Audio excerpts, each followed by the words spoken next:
Wangena Mr. Silva msaka jikijela Kongo fela tanga wafana mfano bomara benda kuvuma tiku ifana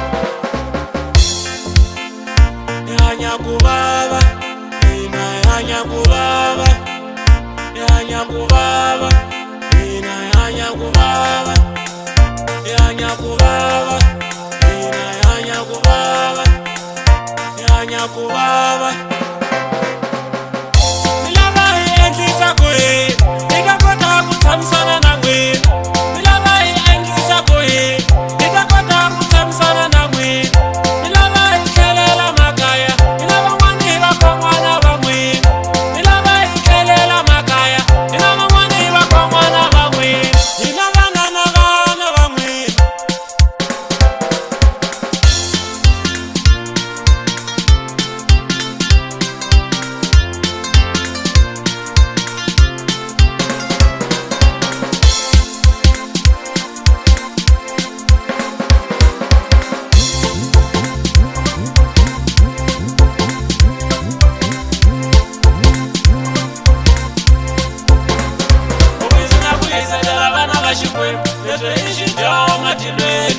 Ubizina kuhisa dalabana vashikwem Tezeishi jo matilweni Ubizina kuhisa na vanu vanjim Aishi koti kwanya iliranzi Ubizina kuhisa na vanu vanjim Aishi koti kwanya iliranzi Yanya kubaba Ina yanya kubaba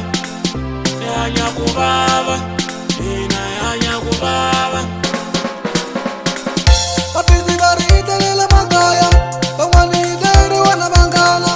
Papizi barita lela magaya Pangwani dari wana mashaka Pamakuma kwe matimbayo abanyiza Mena nitiba marina yes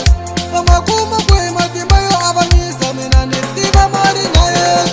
Bana bawe na bala shinyameni yeso Ikombele riboningu Bana bawe na bala shinyameni yeso Ikombele riboningu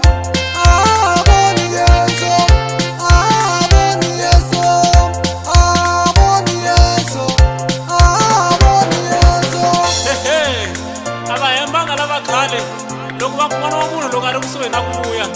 hi ta vona hi mintirho matiko ma na swikumezana ma kombana hi swibamu se hi le ku swi voneni sweswiwani vanhu va hlongoriwa va nga onhanga nchumu eish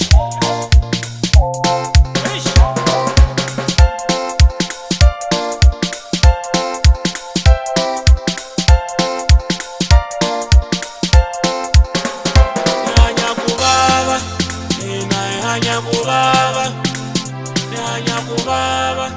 ina yanya kubaba.